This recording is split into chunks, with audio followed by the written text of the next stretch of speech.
बहुत स्वागत है आपका। मैं हूं आपके साथ ऋतु ज्ञानवानी। आप देख रहे हैं सुपरफास्ट छत्तीसगढ़। सबसे पहले बड़ी खबर की बात करते हैं। छत्तीसगढ़ बीजेपी उम्मीदवारों के नाम घोषित हो चुके हैं। चुनाव की तारीखों की घोषणा से पहले लिस्ट जारी हो चुकी है। बता दें आपको, बीजेपी ने जारी की है उम्मीदवारों की पहली सूची। पहली सूची में 21 प्रत्याशियों के नाम हैं। बता दें इसमें 5 महिला कैंडिडेट को भी मौका दिया गया है। पाटन से सीएम भूपेश बघेल के खिलाफ लड़ेंगे सांसद विजय बघेल। रामानुजगंज से रामविचार नेताम होंगे उम्मीदवार। तो वहीं बीजेपी ने विधानसभा चुनाव में कांग्रेस पर मनोवैज्ञानिक बढ़त बढ़ा ली है। ये 21 ऐसी सीटें हैं जिनमें भाजपा लगातार दोबारा हारी है या फिर कभी जीती नहीं है। पाटन छत्तीसगढ़ के मुख्यमंत्री भूपेश बघेल का सीट है, जहां उनके भतीजे विजय बघेल ने 2008 में हराया था। अब विजय बघेल को टिकट मिलने से यहां मुकाबला दिलचस्प होगा। रामानुजगंज से पूर्व मंत्री और पूर्व राज्यसभा सांसद रामविचार नेताम पर एक बार फिर से भरोसा जताया गया है। यहां कांग्रेस विधायक बृहस्पति सिंह हैं जो विवादों में भी रहे हैं। इन्होंने पहले उप मुख्यमंत्री पर जान से मारने की धमकी का आरोप लगाया था। खरसिया विधानसभा से महेश साहू को उम्मीदवार बनाया गया है। इस सीट से आज तक कांग्रेस अजय रही है। वर्तमान में यहां पर उच्च शिक्षा मंत्री उमेश पटेल काबिज हैं। इन्होंने पूर्व आईएएस अधिकारी ओपी चौधरी को हराया था। अमनपुर से इंद्र कुमार साहू नए प्रत्याशी हैं। इससे पहले भाजपा पूर्व मंत्री चंद्रशेखर साहू को कई बार टिकट दिया है। ये सीट एक बार भाजपा और एक बार कांग्रेस के खाते में जाती रही है। कोरबा से लखनलाल देवांगन को भाजपा ने टिकट दिया है। मेयर कोरबा रह चुके हैं। इससे पहले भाजपा ने एक बार इन्हें टिकट दिया था। इस सीट पर वर्तमान में कांग्रेस के जयसिंह अग्रवाल विधायक हैं जो प्रदेश के राजस्व मंत्री हैं। लुंड्रा से प्रबोध मिंज को भाजपा ने प्रत्याशी बनाया है। बता दें ये अंबिकापुर के पूर्व मेयर भी रह चुके हैं। लुंड्रा के प्रीतम राम कांग्रेस के विधायक हैं।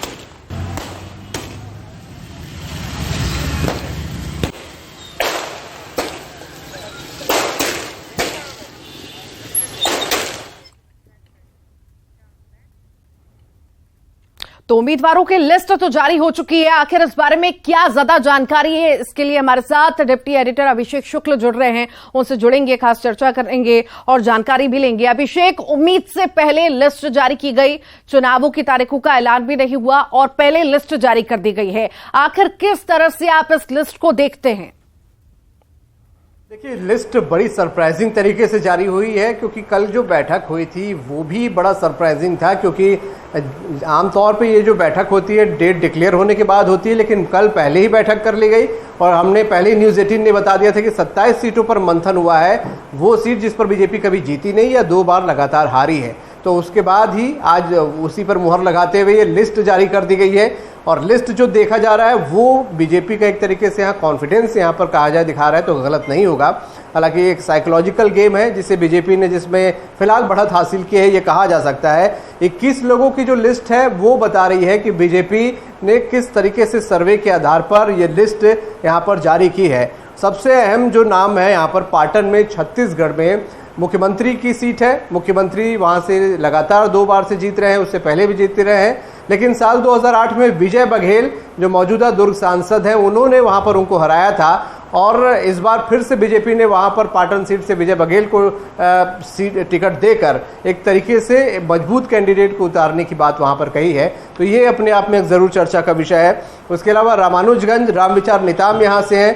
बृहस्पति सिंह कद्दावर विधायक है कांग्रेस के और चर्चा में भी हालांकि रहे हैं कई बार किसी बैंक कर्मी को धमकाते हुए या फिर पूर्व मुख्यमंत्री के साथ उनका जो विवाद रहा है धमकी वाला, उसको लेकर वो काफ़ी चर्चा में रहे हैं। तो यहाँ पर रामविचार नेताम है, पूर्व राज्यसभा सांसद, पूर्व गृह मंत्री भी रह चुके हैं, आदिवासी चेहरा है, बड़ा नाम ये भी हैं। खरसिया जो बीजेपी कभी नहीं जीत पाई, उमेश पटेल और पटेल परिवार, इससे पहले उनके पिता नंद कुमार पटेल थे जो कि झीरम में जिनकी हत्या कर दी गई थी, वो यहाँ से थे। पिछली बार बहुत चर्चित रहे पूर्व आईएएस ओपी चौधरी वहाँ से लड़े थे। इस बार वहाँ पर एक साहू कैंडिडेट को उतारकर बीजेपी ने काम करने का समय दिया है। अभनपुर से बिल्कुल नया प्रत्याशी इस बार उतारा गया है। पिछले 2 बार से बीजेपी हार रही थी। चंद्रशेखर साहू पूर्व कृषि मंत्री थे, वो वहाँ से लड़ते थे। कोरबा से लखनलाल देवांगन पहले भी भाजपा की टिकट पा चुके हैं। लुंड्रा से प्रबोध मीन, सरगुजा की सीट है, अंबिकापुर के मेयर रह चुके हैं बीजेपी की तरफ से 2 बार के, उनको यहां से लुंड्रा से उतारा गया है। तो ये कुछ ऐसे नाम हैं, कुछ ये ऐसा समीकरण है जिसको बीजेपी ने बहुत सर्वे के बाद कई लोगों से बातचीत और कई प्रकार के सर्वे करके निश्चित तौर पे यहाँ पे उतारा होगा। तो ये जो लिस्ट जैसे है ये चर्चा का विषय है और खुद भाजपा के कुछ चुनिंदा लोगों को इस बात की जानकारी थी कि हाँ ये लिस्ट आ जाएगी, वरना ज्यादातर नेता सरप्राइजिंग है। ये तो पहली लिस्ट है जो जारी हुई है। 21 उम्मीदवारों के नाम घोषित किए गए हैं, जगहों की लिस्ट जारी की गई है। यहां पर इसके बाद सवाल ये उठता है कि जो आने वाली लिस्ट है आखिर उसे भी क्या इसी आधार पर रखा जाएगा? जिस तरह से हम देखें 21 में से 5 महिलाओं को जगह दी गई है, उन 5 महिलाओं में से 2 एसटी वाली हैं, तो आखिर क्या इसी आधार पर आगे की भी लिस्ट हमें देखने को मिलेगी या कुछ हटके होगी? बिल्कुल, देखिए एक फॉर्मेट मोटा मोटा समझ में आ रहा है। ये पहले कहा जा रहा था सारे नए चेहरे होंगे और ये चर्चाएं बार बार चल रही थी, लेकिन इस लिस्ट ने साफ कर दिया कि जीतने वाले कैंडिडेट को बीजेपी यहाँ पर मौका देगी जहां पर जरूरत पड़ेगी। जैसे शकुंतला सिंह पोर्ते जो प्रतापपुर से दिया गया है, जिला अध्यक्ष है महिला मोर्चा की बीजेपी के, तो ऐसे इस लेवल के लोगों को भी वहां पर प्रमोट किया गया, टिकट दिया गया है। तो जहां जरूरत पड़ रही बीजेपी ने नए चेहरों को उतारा है, महिला चेहरों को उतारा है, कुछ जगहों पर राम विचार नेताम, लखनलाल देवांगन जैसे पुराने चेहरों को भी रिपीट किया है। तो कुल मिला के ये तय है कि जीतने वाले कैंडिडेट को दिया जाएगा और ये जीतने वाला कैंडिडेट सिर्फ उसी विधानसभा का ना हो बल्कि उसकी किसी प्रकार की और खराब छवि ना हो प्रदेश भर में। इस बात का भी इस लिस्ट को देखते हुए खास जो फॉर्मेट समझ में आ रहा है, फॉर्मूला समझ में आ रहा है, यही है। तो उम्मीद की जा रही है कि जो भी जीतता हुआ कैंडिडेट नजर आ रहा होगा, हम ये माने कि पूरी रणनीति के साथ इस बार बीजेपी मैदान में उतर रही है और जो कैंडिडेट जीतने वाले होंगे उन्हें ही टिकट मिलेगा, इस पर ही फोकस बीजेपी का है। बहुत बहुत शुक्रिया अभिषेक जानकारी को साझा करने के लिए। आगे बढ़ते